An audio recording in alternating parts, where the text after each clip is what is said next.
Hello friends, कैसे हो आप सभी। Welcome back to our channel target MPPSC नोमक्कारी। आई होप आप सब अच्छे होंगे। ये हमारा चैनल मेंस राइटिंग के पर्पज़ से स्टार्ट किया गया है, जहां हम प्रीवियस ईयर पेपर्स को यहां पर कर रहे हैं। अभी तक हमने प्रीवियस ईयर पेपर 2014 को कंप्लीट कर लिया है।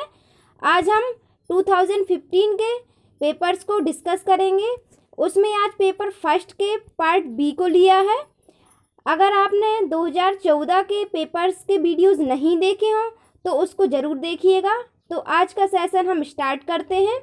उससे पहले आप हमारे चैनल को लाइक सब्सक्राइब ज़रूर करिएगा। तो आज के 7 क्वेश्चंस को स्टार्ट करते हैं। हमारा फर्स्ट क्वेश्चन है, कर्क रेखा भारत के किन राज्यों से होकर गुजरती है। तो हमारी पृथ्वी में 3 काल्पनिक रेखाएं अक्सर हम पढ़ते हैं, कर्क रेखा, मकर रेखा और भूमध्य रेखा।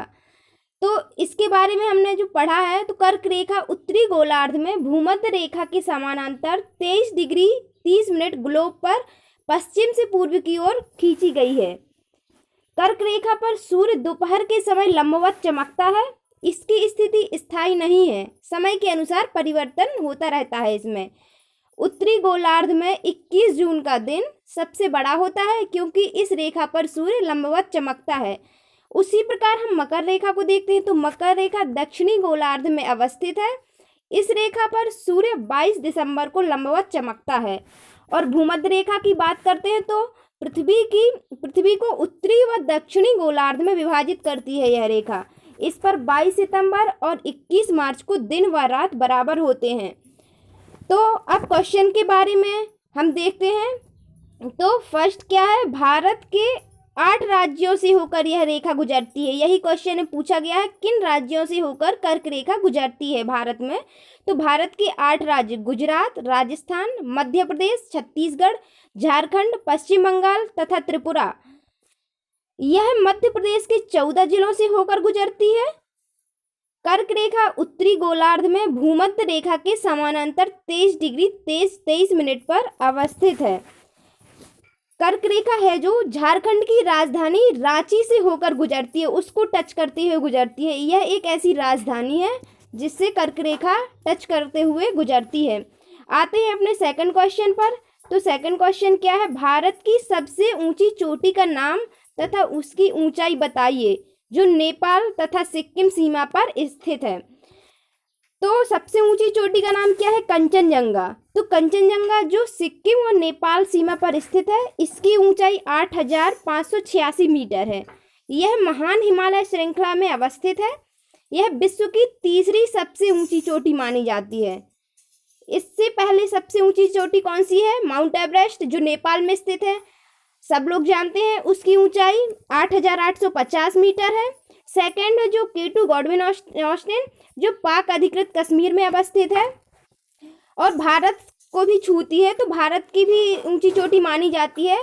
पर इस क्वेश्चन में पूछा गया है कि नेपाल तथा सिक्किम सीमा पर अवस्थित भारत की सबसे ऊंची चोटी, तो वो कंचनजंगा है। अगर निर्वादित रूप में देखें तो नंदा देवी जो उत्तराखंड में अवस्थित है, उसकी ऊंचाई 7816 है। गढ़वाल हिमालय में स्थित है। यह भारत की सबसे ऊंची चोटी, परंतु प्रश्न के अनुसार हम कंचनजंगा ही पढ़ेंगे इसको।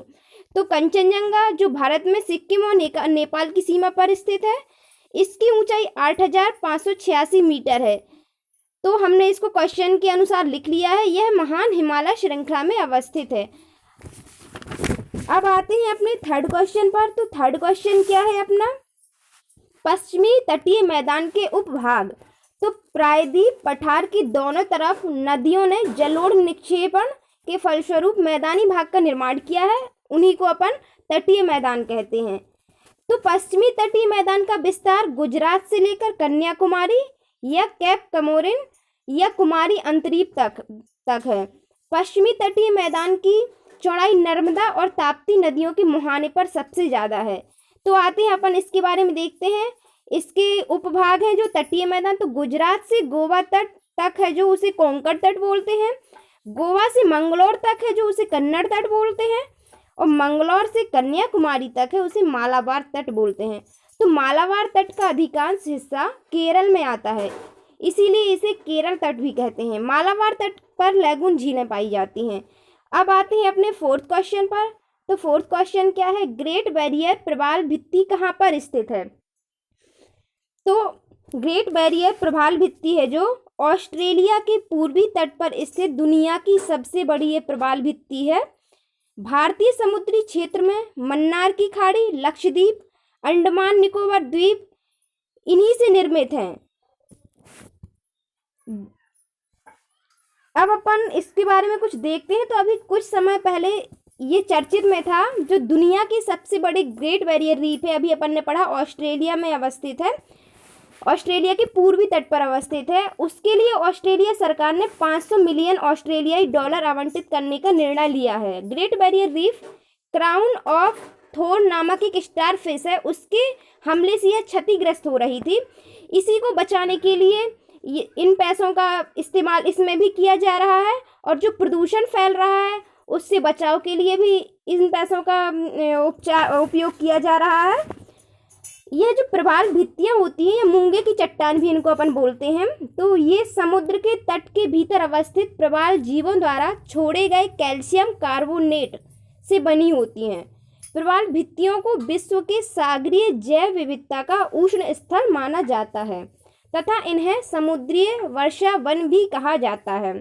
अब आते हैं अपने नेक्स्ट क्वेश्चन पर, जो कि है अपना फिफ्थ क्वेश्चन। तो संयुक्त राज्य अमेरिका में डेट्रॉइट किस उद्योग के लिए प्रसिद्ध है? तो डेट्रॉइट संपूर्ण विश्व में मोटर गाड़ी का बृहत्तम निर्माण केंद्र है। इसे अमेरिकी मोटर वाहन के केंद्र के रूप में जाना जाता है। डेट्रॉइट मिशिगन प्रांत में डेट्रॉइट नदी के तट पर है। यहाँ देश की 3 प्रमुख ऑटोमोबाइल कंपनियां का घर है। यह इसका मुख्यालय कहाँ पर है? डेट्रॉइट महानगरीय क्षेत्र के भीतर है इसका मुख्यालय। अब आते हैं अपने नेक्स्ट क्वेश्चन पर। तो नेक्स्ट जो कि है अपना सिक्स्थ क्वेश्चन, तो ग्रीन हाउस गैसें। तो ग्रीन हाउस गैसें क्या होती हैं? वह गैसें जो हमारे जलवायु परिवर्तन व भूमंडलीय ऊष्मीकरण के लिए उत्तरदायी होती है। Carbon dioxide, methane, nitrous oxide, वाष्प, क्लोरोफ्लोरोकार्बन और ओजोन, ये गैसें हैं। इन्हीं को अपन ग्रीन हाउस गैसें बोलते हैं, और ये हमारे वायुमंडल में ग्लोबल वार्मिंग जैसी स्थिति पैदा करती हैं। यह औद्योगिकरण, परिवहन, यातायात, संचार, वातानुकूलित फ्रिज, इनके कारण इनका उत्सर्जन होता है। तो यह हमारे बॉडी के लिए भी हानिकारक है, और हमारे वायुमंडल को भी धीरे धीरे यह उसको क्षति पहुंचा रही है।